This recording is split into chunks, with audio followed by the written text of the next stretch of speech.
আগামী 28 তারিখে বাংলাদেশে আসছেন ওয়ার্ল্ডের প্রথিতযশা একজন দাঈ ইলাল্লাহ, যিনি আল্লাহর পথে মানুষকে ডেকেছেন অত্যন্ত ইখলাসের সাথে। ডক্টর জাকির নায়েক তিনি বাংলাদেশে আসবেন। এই বিষয়ে আলেমদের করণীয় কি হওয়া উচিত? আলেমদের করণীয় হওয়া উচিত, ওনার এই আশাকে কেন্দ্র করে আলেমরা অবশ্যই এটাকে অ্যাপ্রিশিয়েট করবে নিশ্চয়ই, কারণ এমন একজন দাঈ সারা ওয়ার্ল্ডে প্রতি বছর গড়ে ওঠে না।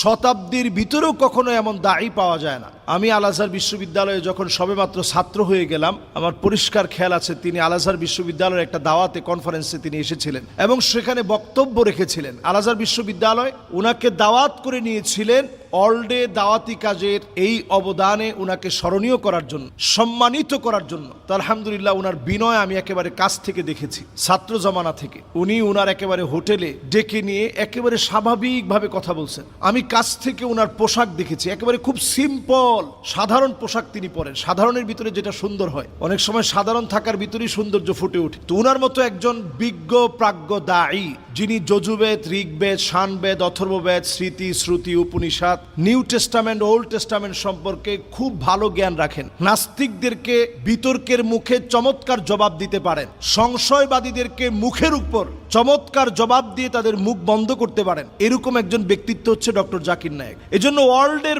বহু দেশ সাদরে তাকে গ্রহণ করার জন্য তাকিয়ে থাকে, কিন্তু আমরা ভারতীয় আগ্রাসনের দ্বারা প্রভাবিত হয়ে সেই সময়ে ওনাকে আসতে দিতে পারি নাই, কারণ মোদি এটা চায় নাই। এখন যেহেতু তাদের আগ্রাসন, আধিপত্য আমরা বিস্তার হতে দেব না, তিনি ইনশাআল্লাহ বাংলাদেশে আসবেন। প্রত্যেকটা মানুষের ওয়াজহাতুন নাযার আছে, ব্যক্তিগত অনেক মতামত আছে।